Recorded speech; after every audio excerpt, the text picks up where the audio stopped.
देवसुतं देवं कंसचाणूरमर्दनम् देवकी परमानन्दं कृष्णं वन्दे जगद्गुरुं।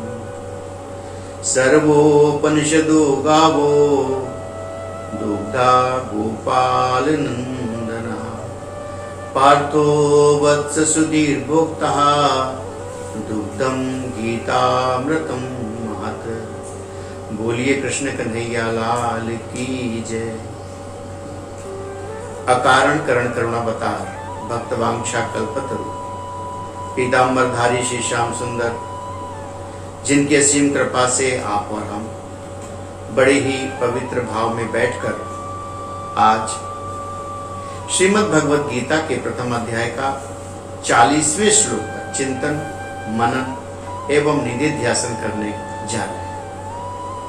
आज का यह पुण्य और पवित्र श्लोक श्रीमान नरेश शर्मा एवं श्रीमती नम्रता शर्मा अपने पितरों के निमित्त, अपने माता पिता के निमित्त इस सत्संग को आग्रह किया है।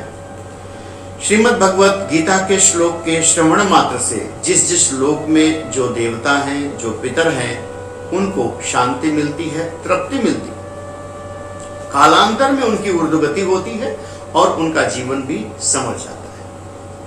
तो आज श्रीमान नरेश शर्मा एवं श्रीमती नम्रता शर्मा के पितरों के लिए, उनकी तृप्ति के लिए, उनकी करुणा और कृपा के लिए श्रीमद् भगवत गीता के 40वें श्लोक का हम और आप मिलकर पाठ करेंगे।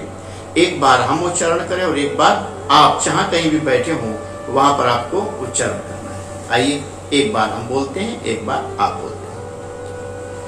कुलक्षये प्रणश्यन्ति कुलक्षये प्रणश्यन्ति कुलक्षये प्रणश्यन्ति कुलक्षये प्रणश्यन्ति कुलधर्मः सनातनः कुलधर्मः सनातनः कुलधर्मः सनातनः कुलधर्मः सनातनः धर्मे नष्टे कुलं कृत्स्नम् धर्मे नष्टे कुलं कृत्स्नम् धर्मे नष्टे कुलं कृत्स्नम् धर्मे नष्टे कुलं कृत्स्नम् अधर्मो अभिभवत्युत अधर्मो अभिभवत्युत अधर्मो अभिभवत्युत। अधर्मो अभिभवत्युत। भगवान श्री कृष्ण सबको बोध कराते और अर्जुन को भी भगवान ने बोध कराया। भगवान कभी बोलकर बोध कराते हैं, कभी चलकर बोध कराते हैं, कभी वो अपनी नजरों से बोध कराते हैं, कभी तिरछी चितवन से बोध कराते हैं, कभी बांसुरी बजाकर बोध कराते हैं। जो भगवान के इस बोध वाक्य को, इस वल्गु वाक्य को समझ जाता है उसका जीवन समझ जाता है, और जो न समझे, भगवान कहते हैं जो जगत की बातों को समझने लगता है उसे भगवान की बात, भगवान का इशारा समझ में नहीं आता। और यदि हमें भगवान का इशारा समझ में आ जाए, आने लग जाए, तो हमारे जीवन में नई क्रांति हो जाए। अर्जुन को भगवान का इशारा समझ में आ रहा है और अर्जुन भगवान से कह रहे हैं कि हे प्रभु, हमें एक बात बताओ कि जब हम अधर्म का पथ लेंगे, उस अधर्म के पथ पर चलेंगे तो हमारा कुल नष्ट होगा। अधर्म की यात्रा करने से जीवन में उन्नति नहीं आती। हाँ, लोगों को लौकिक उन्नति देखने को मिलती है। कोई भवन बना लेता है, कोई कार मंगा लेता है, कोई धन एकत्र कर लेता है। तो ऐसे बहुत से कार्य लोग अधर्म के पथ पर चलकर कर लेते हैं। लेकिन जो धर्म के पथ पर चल रहा है, वो धर्म के पथ पर चलते हुए अपने जीवन में एक चीज को प्राप्त होता है जिसका नाम है आनंद, और वह आनंद के सहारे अपने जीवन को व्यतीत कर देता है। जब हम किसी के वंश को मिटाने की सोचते हैं तो उससे हमारा पतन होता है। कुल धर्म सनातन, जो प्राचीन परंपरा से हमारे परिवार में जो धर्म की स्थापना है, जो वातावरण बना हुआ है, उसका क्षय हो जाता है। और ऐसा श्रीमद् भगवत गीता में बताया गया है कि धर्मे नष्टे कुलम कृत्सनम, कि वह धर्म हमारा नष्ट हो जाता है और अधर्म के पांव रखने पर ही, अधर्म के मार्ग पर पांव रखते ही हमारा धर्म नष्ट होने लगता है। और धर्म नष्ट हुआ तो हमारी संस्कृति नष्ट हुई, और संस्कृति नष्ट हुई तो स्वयं हम नष्ट हो जाए। धर्म और अधर्म ये है क्या? प्रथम श्लोक में ही हमने चर्चा करी थी, और उसमें संतों ने हमें बताया था कि धर्म वह है जिस पर चलने के बाद रात को सुख की नींद आती है। किसी के सामने झूठ नहीं बोलना पड़ता, किसी को कोई बहाना नहीं बताना पड़ता, वह धर्म है। डॉक्टर का धर्म है लोगों को स्वास्थ्य प्रदान करना, इसके लिए कभी कभी वो ऑपरेशन भी करते हैं। अब आप सोचो कि ऑपरेशन करना या चाकू चलाना धर्म है या अधर्म? तो आपके शरीर को ठीक करने के लिए कभी कभी डॉक्टर को चाकू चलाना पड़ता है, कभी कड़वी दवा देनी पड़ती है। तो यह जो कड़वी दवा देना है, चाकू चलाना है, ड्रेसिंग करनी है, जख्म को कुरेद कर बाहर निकाल कर उसे ठीक करना, यह सब प्राइमरी है। मूलतः डॉक्टर का कर्तव्य है कि आपके शरीर से रोगों को निवृत्त करे, आपके शरीर से रोग चला जाए। भगवान भी कुछ ऐसा ही उपक्रम करते हैं।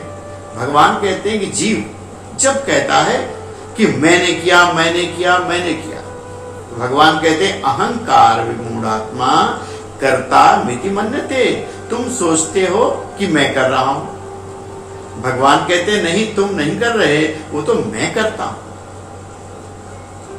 करता कराता मैं ही हूं, बस आपके मन में ये भाव रहता मैंने किया मैंने किया।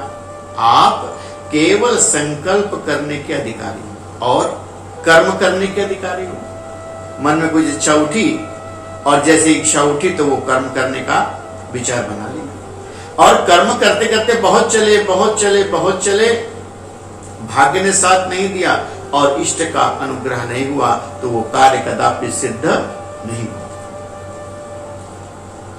भगवान कहते हैं कि जो व्यक्ति धर्म और अधर्म को नहीं जानता, या जो धर्म को छोड़कर अधर्म के पथ पर चलना चाहता है, या अधर्म में उसे रुचि है, अगर उसे अधर्म में रुचि है तो क्या काम करेगा? अधर्म में अगर रुचि है तो वह धर्म के पथ पर कोई रुचि नहीं लेगा। इसमें बहुत से लोग आते हैं धर्म के पथ पर चलने के लिए। धर्म के पथ पर विदुर चले, रोटी घर में नहीं थी, हाका हो रहा था, लेकिन धर्म के पथ पर चले, इतिहास में नाम लिख दिया गया धर्मपरायण। धर्म पर कुंती चली, बच्चों को भोजन नहीं था फिर भी भगवान की भक्ति करती रही, जीवन यापन किया, इतिहास में नाम लिख गया। धर्म पर कर्ण चला, अपने मित्र का धर्म निभाया, मित्र उसका बुरा था कि अच्छा था, उसने उस मित्र का यानी दुर्योधन का पूरा साथ दिया, मर गया, मरते दम तक वो जानता था कि ये विधर्मी है अधर्मी है, लेकिन अपने मित्र धर्म का उसने पालन किया। मित्र धर्म, समाज धर्म, कुल धर्म, कितने धर्म हैं, और मूलतः बात ये कही गई कि धार्यति सधर्म, जो धारण किया जा सके। धर्म प्रतिपल जो व्यवहार में आए, सेंस ऑफ बिहेवियर, कि हमें किससे कैसा व्यवहार करना चाहिए, यही धर्म है। धर्म कोई अलग से नहीं आता। धर्म का मतलब ये नहीं कि आपने लाल तिलक लगा लिया, पीले कपड़े पहने, चंदन लगा लिया, बोटी माला पहन लिया, आप धार्मिक हो। धार्मिक तो हो सकते हैं, लेकिन धर्मशील होना थोड़ा कठिन। धर्मशील निरंतर जो धर्म पर चले, और निरंतर धर्म पर वो चल सकता है जिसकी आंखें खुली हुई हो, अवेकनिंग, जो सजग हो, जिसकी आंखें खुली हो, जो सजग हो, जिसके मन में धर्म को जानने की जिज्ञासा हो। धर्म को कैसे जाना जा सकता? कई जगह पर दुर्योधन ने तो कहा कि जानामि धर्मः नच में प्रवृत्ति ही, मैं धर्म को जानता हूं लेकिन मेरी रुचि नहीं है। अर्जुन कहता है कि हे प्रभु, मैं अधर्म को भी जानता हूं लेकिन मुझसे अधर्म होता नहीं प्रभु, मैं अधर्म नहीं करना चाहता, मैं धर्म करना चाहता हूं। एक बार गुरु द्रोणाचार्य ने युधिष्ठिर को बुलाया, दुर्योधन को बुलाया और दोनों को कहा कि जाओ युधिष्ठिर, तुम इस राज्य में घूम करके देख करके आओ, कोई पापी कोई दुष्ट तुम्हें मिले तो हमें जरूर बताना। युधिष्ठिर ने कहा जी गुरुदेव मैं जाता हूं। युधिष्ठिर पूरे राज्य में 5 दिन यात्रा किया और 5 दिन यात्रा करते करते लौटकर आए तो कहा गुरुदेव मुझे इस पूरी राज्य में कहीं पर कोई अधर्मी कोई विधर्मी कोई पापी मिला नहीं, सब करुणावान हैं, सुहृद हैं, सेवा भाव के लोग हैं, मैं जानता हूं। अब बारी आई दुर्योधन की तो गुरुदेव ने कहा दुर्योधन अब तुम जाओ, अब पूरे देश में घूम करके आओ, बताओ कौन अच्छा व्यक्ति है उसको ढूंढ के लाना। दुर्योधन खोजने गया, सब जगह खोजा, खोज करके आया कि बोले गुरुदेव कोई भी व्यक्ति अच्छा मिला नहीं, सब पापी हैं, दुष्ट हैं, हुतात्मा है, ये सब ठीक नहीं है, अच्छे नहीं है। गुरुदेव ने कहा कि देखो दुर्योधन, न तुम गलत हो और न ये युधिष्ठिर गलत, दोनों अपनी जगह पर ठीक है, पर आपकी खोज, आपकी मति, आपकी गति कहां पर है, उसी से आपका भविष्य तय होता है, उसी से आपकी दृष्टि तय होती है, उसी से सारा कुछ तय होने वाला है। बड़ी ही सुंदर बात है। ईश्वर कृपा करे तो हमारी दृष्टि ठीक हो जाए जो बिगड़ गई है। धर्म नष्ट हो रहा है, अधर्म जीवन में धीरे धीरे प्रवेश कर रहा है। धर्मे नष्टे कुलम कृत्सनम, अधर्मो अभिभवत्यता। अधर्म पर चलते ही हमारे जीवन का आत्मिक बल जो है वो कम होने लगता है। आपने धर्म किया है, झूठ बोला है, छल किया है, किसी की निंदा की है, किसी को दुखी किया है, तो आपका सामाजिक पतन होगा। और क्या करेंगे आप समाज में बैठेंगे तो आपका नजर जो है झुक जाएगा, आपका जो आत्मबल है वो कमजोर हो जाएगा, आप लोगों के बीच बैठ नहीं सकते। क्यों? क्योंकि हमने अधर्म किया है। अधर्मी कभी भी चैन से नहीं रहता, वो 24 घंटे सोचता रहता, सोचता है क्या करूं क्या न करूं, क्या करूं क्या न करूं। भगवान कहते हैं यदि हमें अपने जीवन को सुंदर बनाना है तो क्या करना चाहिए? बताए धर्म के पथ पर चलो। कौन चला? भगवान श्री राम धर्म के पथ पर चले, उन्होंने धर्म का रास्ता ही अपनाया। रामो विग्रहो न धर्म, कहते हैं भगवान रामो विग्रहवान था। भगवान राम धर्म की साक्षात प्रतिमूर्ति है। लोग चाहते हमारे यहाँ राम जैसा बेटा जन्म ले, लेकिन स्वयं दशरथ नहीं बनना चाहते, स्वयं कौशल्या नहीं बनना चाहती, स्वयं कैकेयी नहीं बनना चाहती। वो चाहते हैं हमारे यहाँ राम जैसा बेटा प्रकट हो, पर कैसे? ईश्वर कहते हैं राम बनने के लिए तुम्हें पहले दशरथ बनना पड़ेगा, अपनी इंद्रियों पर संयम करना पड़ेगा, हर सुख और दुख को सहज स्वीकार करना पड़ेगा। कुछ इस जन्म का होता है, कुछ पूर्व जन्म का होता है। जब राम विदा हो रहे थे तो उन्होंने कौशल्या को बुलाया, दशरथ ने, और कौशल्या से कहा कौशल्या मैं एक बात बताना चाहता हूं, आज जो मुझे मिल रहा है ये मेरे पूर्व जन्मों का दोष है। मैंने एक बार धोखे से एक शब्द भेदी बाण छोड़ा था, मैंने सोचा कि वो हिरण को मारने के लिए जा रहा, लेकिन वह एक श्रवण कुमार के माता पिता जिनकी प्रतीक्षा में थे उसको जा लगा, वो प्यासे मर गए।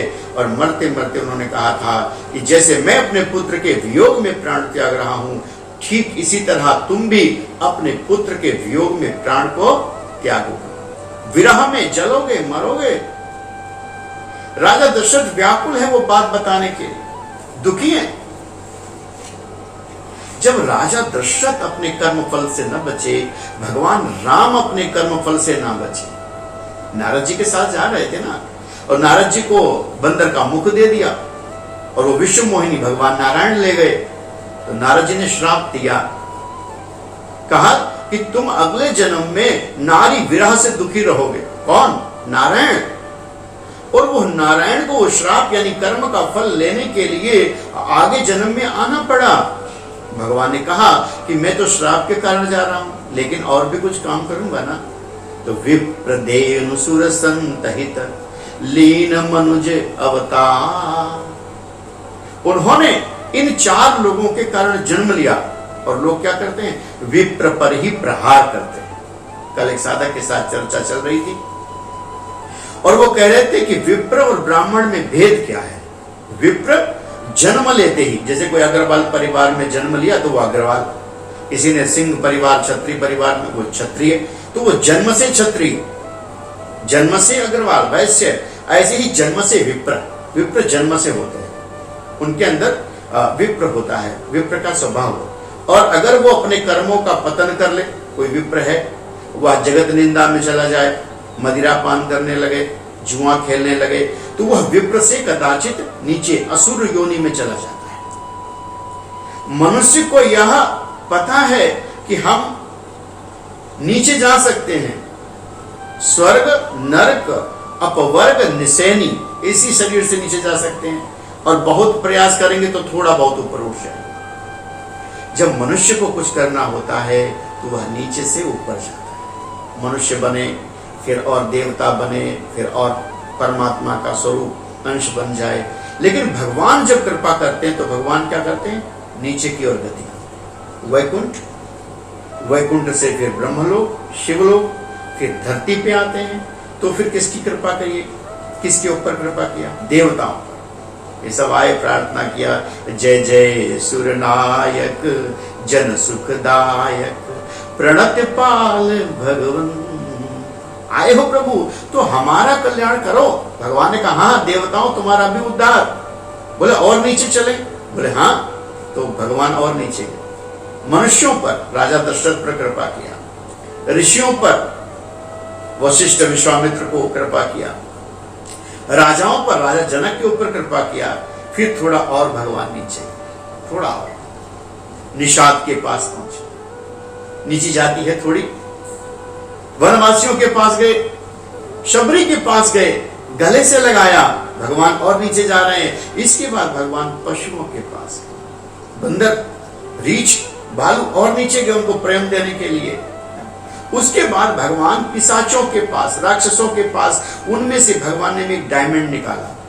हाँ, आप ये ना समझना कि निशाचरों में कोई डायमंड नहीं होता, देवताओं में कोई भी कुलघाती नहीं होता, देवताओं में भी कुलघाती हो जाते हैं और निशाचरों में भी कोई डायमंड भगवान को मिल जाता है। वहां से जाकर विभीषण जैसे जीव को निकाला, त्रिजटा जैसे जीव को निकाला, भगवत प्रेमी हो गया। राक्षसों में भी प्रहलाद को निकाला भगवान, दैत्यकुल का है, वृत्रासुर को निकाला। तो भगवान नीचे जाकर उनमें से खोज कर लाते हैं। और मनुष्य क्या करता है, मनुष्य को ऊपर जाना चाहिए, लेकिन ये भी भगवान की नकल करता तो वो नीचे जाता। वो क्या ढूंढता है, लोगों में बुराई ढूंढता है, निंदा करता है। क्यों, उसकी जो दृष्टि है वो छिद्रान्वेषण दृष्टि है। अब एक बात बताओ, कौवा जो है ना, अगर कोई चीज को पसंद करेगा, सबसे ज्यादा सुबह सुबह वो क्या पसंद करता है, आपको तो पता है ना। मक्खी, मक्खी को क्या पसंद होता है, मक्खी बड़ी प्रसन्न होती है तो सबसे पहले जाकर गंदगी पर बैठती है। आपका कोई जख्म खुला हो ना, वो वहीं जाकर बैठेगा। क्यों, क्योंकि उसकी वृत्ति है, वो अपनी वृत्ति। बिल्ली को आप कितना भी दूध पिलाओ और चूहा देखेगी तो क्या करेगी, झपट कर खाएगी। क्यों, वो वृत्ति है, मजार वृत्ति है, मार्जार वृत्ति है। बंदर को कितना भी बढ़िया मकान बना करके दो, उसकी कपी की वृत्ति है। लोग कहते हैं कि मानुष जैसी हाथ पांव और मानुष जैसी काया, और 4 महीने बरसात के आए तूने छप्पर तक नहीं छाया। क्यों, क्योंकि उसकी वृत्ति है। वो बंदर अगर मनुष्य के संपर्क में आ जाए और वो संस्कारित हो जाए, तो हमने देखा है कुत्ता, बंदर, एक गधा, एक किसी काम के हो जाते हैं। कब, जब मालिक का हंटर उनके ऊपर पड़ता है और वो रस्सी से बंधा भी रहता है, छूट कर जाना भी नहीं, सुधर जाता है, उनका व्यक्तित्व अच्छा हो जाता है। लेकिन संत कहते हैं कि जो धर्म के पथ पर चलते हैं, जो धार्मिक है, जो धर्मशील है, उनको अलग से कुछ करना नहीं है। धर्म प्रतिपल व्यवहार। अर्जुन कह रहा प्रभु धर्मो नष्ट, यदि हमारा धर्म नष्ट हो गया तो चिंता है। किसे, अर्जुन। अर्जुन को चिंता है कि मेरा धर्म नष्ट न हो जाए। यदि धर्म नष्ट हो गया तो क्या हो गया प्रभु? कि धर्मे नष्टे कुलम कृत्सनम। यदि मेरा धर्म नष्ट हो गया ना तो सब कुछ बिगड़ जाए। अधर्म आया ना उसी क्षण हम बर्बाद। धर्म और अधर्म में कोई भेद करने वाला हो तो प्रतिपल कर सकता है। ऐसी वाणी बोली, दूसरे का दिल दुखी हो गया, क्या हुआ? अधर्म। किसी की जेब से 2 रुपया छीन लिया, अधर्म। किसी को चाकू मारा, यहां रुकना पड़ेगा। चाकू मारना धर्म भी है और अधर्म भी है। चाकू यदि तुमने मारा किसी को जख्म है उसे ठीक करने के लिए, धर्म। और किसी का रुपया छीनने के लिए मारा तो अधर्म। किसी को आपने कड़वे बोल बोले कि वो ये बात लगे, उसे स्ट्रोक आए, रियलिटी स्ट्रोक, तो वो उसको सुनकर यदि वो अपने जीवन में ब्रेक लगाता है, उस कड़वी बात को सुनकर अपने जीवन को बदलने का प्रयास करता है, तो वह बोली हुई कड़वी बात धर्म है। मां अपने बच्चे को मारती भी है, डांटती भी है। गुरु अपने शिष्य को मारते भी है, डांटते भी है। तो जो कर्म करने से दूसरे का हित हो, अकारण नहीं हो, अकारण नहीं करना। लोग तो हमें भी नहीं छोड़ते, हाँ, जाने क्या क्या कहते रहते हैं। कोई कुछ कहता है, कोई कुछ कहता है, और लोग आकर मेरे कान में बता भी जाते हैं कि फलाना आदमी मेरे लिए ऐसा कह रहा था। मैं गदगद होता हूं, बहुत प्रसन्न हूं। एक राजा था, एक राजा के ऊपर पाप लग गया, बहुत पाप लगा। उसने एक साधु से कह दिया, कुछ अपशब्द बोले तो साधु को अच्छा नहीं लगा, पाप लग गया। साधु अपनी कुटिया में चला गया। एक दिन घूमते घूमते विचरण करते करते वो राजा उस साधु के दरवाजे पहुंचा और दरवाजे पर देखा बहुत कूड़े का ढेर लगा हुआ। साधु सोचने लगा, ये महात्मा ये गंदगी कहां से आई? तो साधु के पास गया, प्रार्थना किया और बोले, महाराज ये बताओ, ये गंदगी, ये इतना सारा कूड़ा का ढेर आपके पास क्यों लगा? अरे बोले, राजन आपको पता नहीं है क्या? बोले, एक राजा ने मुझे कुछ कहा था, मैंने तो कुछ कहा नहीं, पर उसका ये पाप इकट्ठा हो गया। पाप एकत्र हो गया? बोले हाँ। बोले, गुरुदेव वो तो मैं ही हूं, मैंने ही साधु को अपशब्द कहा था, कहीं आप वही तो नहीं? साधु ने कहा, हाँ मैं वही हूं।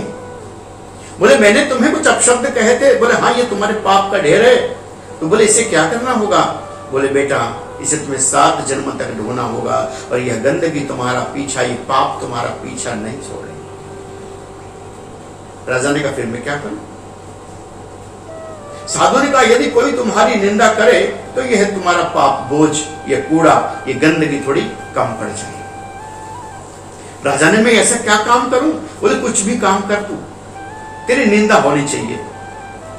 अच्छा क्या होगा? बोले, जो लोग तुम्हारी निंदा करेंगे ना, उनका पुण्य तेरे पास आ जाएगा और तेरा पाप क्षय होगा। जब कोई आपकी निंदा करे ना, प्रसन्न होना कि आप ठीक काम कर रहे हो। निंदा करने दो, किस बात की? जो आप नहीं हो। राजा ने ऐसे ही किया, एक शराब की बोतल लिया, उसमें पानी भरा और सड़क पर आके पीने लगा। लोगों ने बड़ी बुराई किया, बड़ी बुराई किया, बुराई करते करते उसकी निंदा लोक में होने लगी।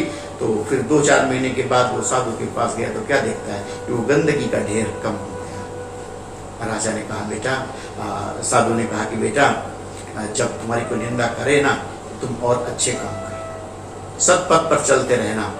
और सतपथ पर चलते चलते लोग तो निंदा करेंगे। महात्मा बुद्ध को नहीं छोड़े, भगवान राम को नहीं छोड़े, आपको क्या छोड़ देंगे? करेंगे, वो उनका काम है। वो अधर्म के पद पर उनकी वृत्ति है, उनकी आदत है, उनका सहज स्वभाव है। इसीलिए तुम बार बार कहते हैं तुम भगवत शरण में आओ।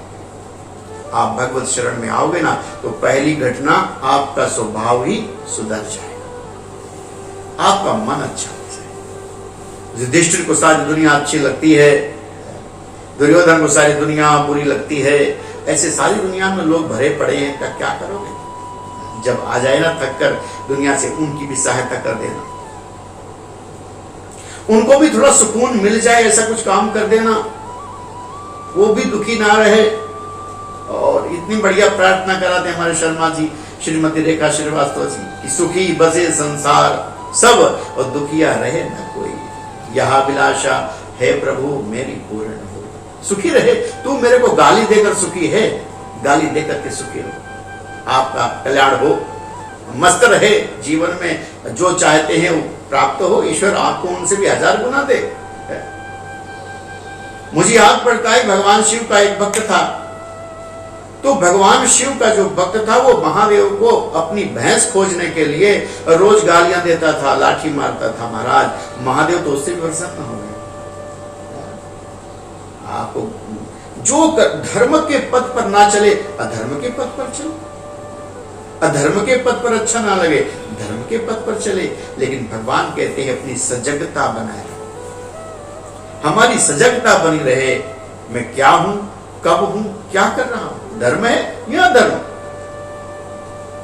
केवल इतना ही सीखना है, धर्म है अधर्म। मेरी वाणी, मेरा किया हुआ, जब राजा दशरथ के पास वापस आए, जब मेरा किया हुआ भगवान श्री रामकृष्ण के पास वापस आए, तो क्या मेरे पास नहीं है? ऐसा हो ही नहीं सकता। कर्म का सिद्धांत अटल है और कर्म जैसा करे, कर्मणा जायते जंतु कर्मणैव विलीयते, सुखम दुखम भयम क्षेमम कर्मणैव अभिवदति। बिल्कुल निश्चित रहो, आप अपने अच्छे काम को करते रहो, शुभ वचन को बोलते रहो। लोग कहते हैं गुरुजी हम अपनी वाणी सुधार लें, सुधर सकती है। हाँ, कैसे? बोले आप नेता बन जाओ। नेताओं के भीतर टैलेंट होता है, वह भीतर की जो गंदगी है ना उसे बाहर नहीं आने देते, बड़े स्माइल से बात करते हैं। नेता बन जाओ। और नेता में सबसे बड़ा गुण होता है कि वो अपनी वाणी को फिल्टर करके बोलता है, क्या बोलना है और क्या नहीं बोलना है। दूसरा रास्ता है कि आप साधक बन जाओ। साधक क्या करेगा कि भीतर बुरे विचारों को चलने ही नहीं देगा, और जब अच्छे विचार चलेंगे, अच्छे विचार तो अच्छी वाणी होगी। नेताओं को बंद कमरे में आप कहीं गालियां देते, मारते, पीटते भी सुन लोगे, बीच में चूड़ा घोंपते हुए भी सुना है। पर साधक ऐसा नहीं करता। वो जो नेता बनोगे तो वाणी का फिल्टर तो अच्छा हो जाएगा, लेकिन भीतर बिगड़ जाएगा। साधक बनोगे तो कभी कभी क्रोध करोगे, लेकिन जैसा भीतर होगा वैसे बाहर होगा, अंदर बाहर शुद्धि होगी।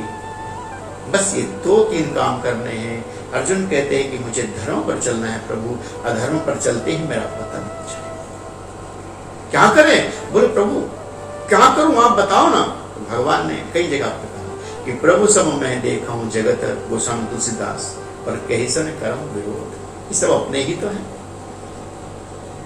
इसलिए सबको अपना समझकर धर्म के रास्ते पर चलना है। गाली देंगे लोग, धूल उड़ाएंगे, वो तो उनका काम है, करने दो।